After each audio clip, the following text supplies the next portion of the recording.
Assalamualaikum warahmatullahi wabarakatuh. Berjumpa kembali dengan saya Sabto Nugroho Hadi.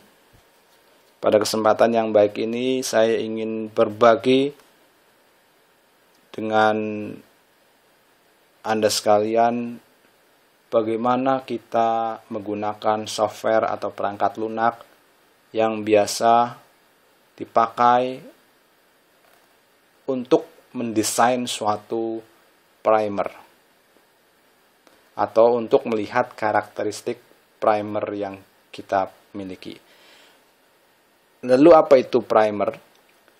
Primer itu adalah sekuen DNA atau potongan DNA ukurannya antara 18 sampai 25 basa, nukleotida maksudnya. Ini primer sangat penting untuk proses perbanyakan DNA secara in vitro atau menggunakan mesin. Jadi apabila kita menggunakan mesin PCR atau polymerase chain reaction, maka kita harus memenuhi salah satu syarat, yaitu komponen yang harus ada. Komponen tersebut adalah primer. Primer ini adalah molekul yang digunakan enzim DNA polimerase untuk mengawali proses sintesis sekuen DNA yang baru. Tanpa primer maka DNA yang kita targetkan tidak akan dapat diperbanyak. Kali ini saya ingin membagi tentang bagaimana menggunakan software per primer. Ini adalah gambar perangkat thermocycle atau perangkat yang biasa digunakan dalam teknik polymerase chain reaction atau PCR. Ini adalah program dari PerPrimer. Mari kita lihat.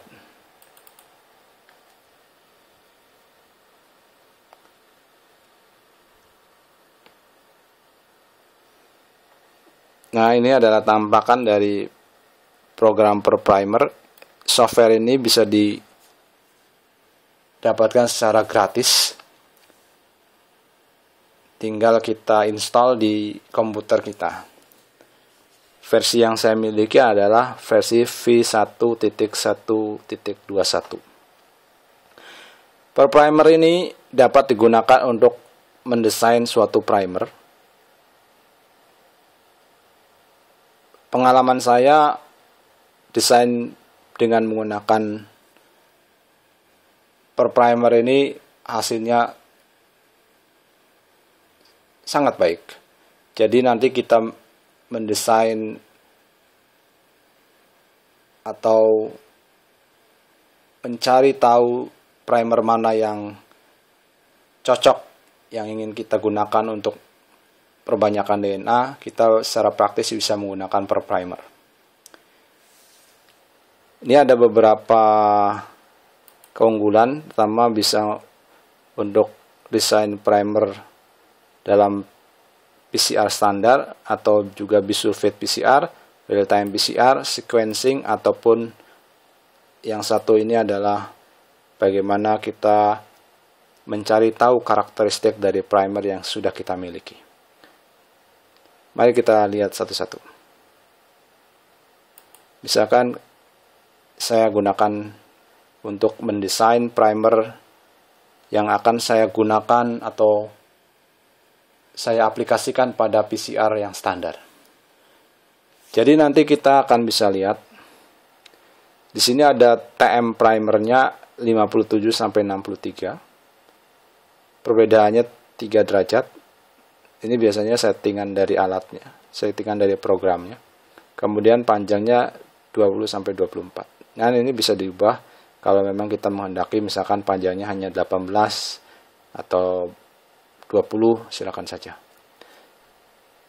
Lalu nanti di sini ada tempat kita copy atau menempatkan sekuen DNA. Dari mana sekuen DNA-nya itu? Kita bisa dapatkan dari database GenBank. Nanti pada kesempatan berikutnya kita bisa mengeksplorasi bagaimana menggunakan GenBank atau NCBI. Pada kesempatan ini kita hanya menggunakan software per primer. Jadi ketika kita mengakses GenBank dan ingin mendapatkan susunan gen tertentu atau target DNA tertentu, maka kita bisa menyimpan filenya itu dalam bentuk file tertentu, yaitu biasanya FASTA. Atau kalau di program Windows itu ada namanya bukan Paint, tapi ini yang bisa kita lihat di sini adalah WordPad atau Notepad. Mari kita lihat, saya sudah menyimpan sekuen DNA target saya dalam bentuk Notepad. Bentuk filenya adalah FASTA. Kita klik, kemudian mari kita cari di mana tempat saya menaruh sekuen tersebut.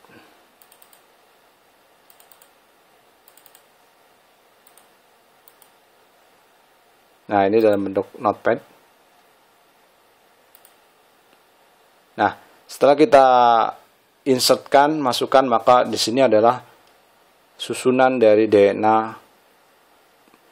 yang sangat banyak. Nah, di antara DNA itu nanti ada target gen yang ingin kita perbanyak melalui teknik PCR atau Polymerase Chain Reaction. Setelah kita masukkan, apa yang kita lakukan selanjutnya? Sangat mudah. Kita tinggal klik Find Primer.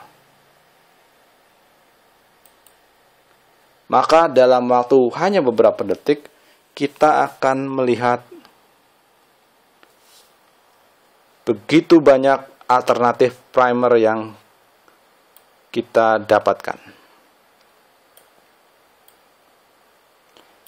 Ini untuk forward primer, ini untuk reverse primer. Jadi ini susunan dari primer-primer yang mungkin kita bisa gunakan untuk memperbanyak sekuen template kita atau target DNA kita. Di sini panjangnya masing-masing kelihatan di sini 20 basa atau nukleotida. Ini TM-nya masing-masing 60 sekitar 62. Untuk forward dan untuk reverse juga sama. Sekitar 62. Yang perlu kita perhatikan untuk memilih primer yang baik, suhu TM-nya itu antara forward dengan primer harus dekat, plus minus 3 derajat. Kemudian yang paling penting lagi adalah apakah primer yang kita desain itu kemungkinan dapat saling komplement sendiri sekuennya atau saling menempel sendiri. Kalau primer yang kita desain itu saling menempel sendiri, maka target DNA kita akan sulit untuk diperbanyak. Biasanya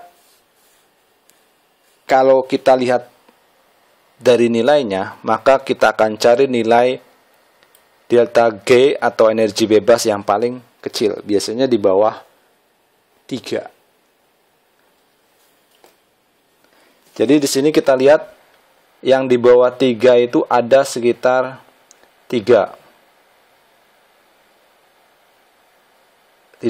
pasang kemungkinan. 1, 2, 3 yang paling atas. Ini kita lihat. Minus 008, 089, 177. Jadi nanti yang kita pilih yang paling kecil nilainya. Jangan kita pilih yang 7,84 atau 7,07. Ini jangan, karena kemungkinan besar dia akan menghasilkan primer yang saling bisa komplement, atau istilah lainnya adalah dihasilkannya primer dimer. Baik, ketika kita sudah menghasilkan kemungkinan-kemungkinan ini adalah pasangan satu, forward dan reverse, yang kedua dan yang ketiga. Kita bisa memilih ketiganya ini karena tadi melihat dari kedekatan TM-nya, kemudian dari energi bebasnya. Kita lihat tiga ini yang kemungkinan sangat baik, dan kita bisa gunakan untuk memperbanyak DNA template kita atau target gen kita. Lalu saya akan juga menjelaskan bagaimana ketika kita sudah memiliki primer umpamanya, sudah mendesain, kemudian kita sudah memesan primer, ataupun misalkan kita sudah memiliki primer dengan susunan tertentu. Bagaimana kita melihat sifat atau karakteristiknya? Ini yang bisa kita lakukan. Kita klik primer ini, kemudian kita masukkan sekuen dari primernya. Misalkan dari yang forward kita masukkan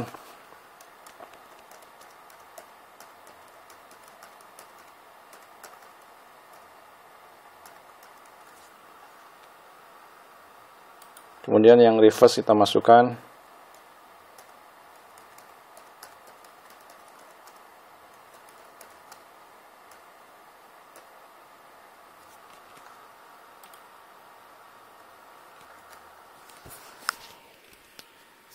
Lalu ketika kita sudah memasukkan forward dan reverse ini, lalu yang kita lakukan adalah tinggal mengecek calculate TM.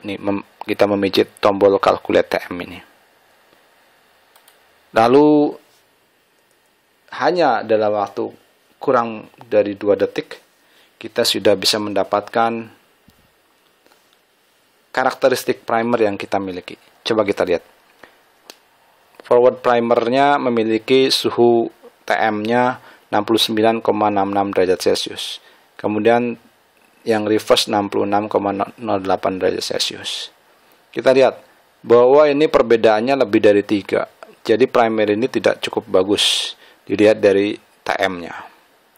Kemudian dari panjangnya 24 basa atau nukleotida, ini masih cukup baik. Biasanya primer antara 18 sampai 25 basa. Kemudian dari segi kandungan GC-nya, GC kontennya, ini masih cukup baik karena biasanya primer yang baik kandungan GC kontennya antara 40 sampai 60%. Mungkin ada yang bertanya-tanya kenapa panjangnya disesuaikan, kenapa GC kontennya harus sekian gitu. Alasannya pertama, untuk panjang, primer biasanya didesain jangan terlalu pendek. Kalau terlalu pendek maka dia akan mudah sekali menempel di sekuen-sekuen DNA cetakan. Jadi nanti targetnya tidak sesuai. Kalau terlalu panjang ukuran dari primer, maka dia akan sulit menempel pada DNA cetakan. Untuk GC konten, ini akan mempengaruhi annealing temperatur atau temperatur menempelnya primer. Karena ketika kandungan GC-nya pada primer ini tinggi, maka dia akan tidak seimbang, akan sangat kuat menempel pada DNA cetakan.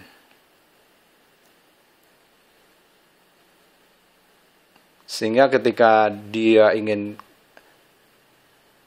digunakan untuk memperbanyak pada siklus-siklus berikutnya dari PCR, maka akan sedikit mengganggu hasil nantinya. Lalu bagaimana dengan kemungkinan terjadi atau tidaknya primer dimer? Mari kita lihat. Primer yang kita desain, yang kita masukkan ini, sekuennya, itu memiliki karakteristik ternyata dia ada kemungkinan menempel antara primer forward dengan primer forward, reverse dengan reverse. Tapi yang perlu diperhatikan, perlu diingat bahwa ternyata energi bebasnya hanya 0,7 dan 0,01. Jadi ini sangat rendah. Dan nilai ini memungkinkan kita bisa menggunakan atau melihat bahwa primer ini sebenarnya sulit menempel atau terbentuk primer dimer yang kemudian bisa diperpanjang oleh enzim. Jadi di sini ada dua. Yang satu adalah kemungkinan primer dimer atau menempelnya antara primer ini yang bisa diperpanjang oleh enzim. Sedangkan yang satu ini tidak diperpanjang oleh enzim. Bedanya di mana? Yang satu ini dia berbahaya karena ketika dua sekuen primer saling menempel dan dia bisa diperpanjang oleh enzim DNA polimerase, maka enzim yang seharusnya menargetkan atau memperbanyak sekuen DNA cetakan atau template justru memperbanyak primernya. Jadi nanti dihasilkan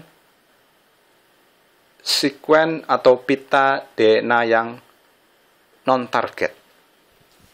Jadi makanya dihindari pasangan primer yang saling menempel dan bisa diperpanjang dengan nilai G yang di atas 3 kilokalori per mol. Sementara yang satunya ini memang kemungkinan besar primer yang kita desain ini memiliki karakteristik dapat menempel antara forward dengan forward, reverse dengan reverse, dengan nilai di atas 3. Jadi ini sangat mungkin dihasilkannya dimer primer. Meskipun dia tidak diperpanjang oleh enzim, tetapi ketika ada peluang untuk banyak terbentuk primer dimer, maka primer yang seharusnya menempel pada DNA cetakan justru saling menempel sendiri.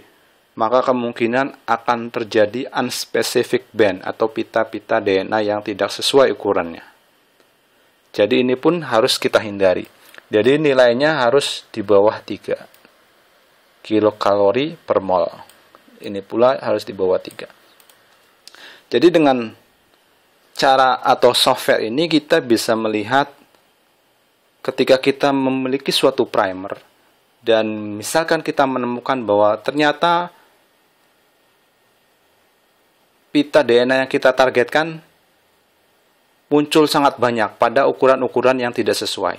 Ini sangat memungkinkan karena terjadinya complementary pasangan antara primer dengan primer sendiri. Ada yang kemudian diperpanjang, ada yang tidak diperpanjang oleh enzim polimerase. Selain kita bisa melihat karakteristik ini dari primer ini, kita juga bisa melihat bagaimana kita mencari tahu dari primer kita itu apakah, jadi ketika primer ini menempel, dia memungkinkan menempel di beberapa tempat dari DNA cetakan. Bagaimana melihatnya? Tinggal kita lihat klik blast primer ini. Ini harus terhubung dengan internet. Ketika kita klik blast primer, maka nanti kita bisa melihat apakah primer yang kita miliki ini dapat menempel pada DNA cetakan yang tidak ditargetkan. Kalau dapat, berarti primer yang kita miliki tidak baik. Maka kita akan atau harus mendesain ulang. Jadi dengan program per primer ini kita dapat melihat pertama karakteristik dari primer yang kita miliki. Kedua, kita dapat mendesain primer dengan spesifikasi dan kespesifikan yang kita inginkan. Software ini sangat bermanfaat dan berdasarkan pengalaman yang sudah saya miliki, software ini sangat membantu dan menghasilkan atau menjadikan primer yang kita desain ini cukup mumpuni atau cukup dapat digunakan untuk mengamplifikasi atau memperbanyak DNA target. Demikian tutorial penggunaan software per primer yang bisa saya sampaikan. Semoga memberikan manfaat. Saya akhiri. Assalamualaikum warahmatullahi wabarakatuh.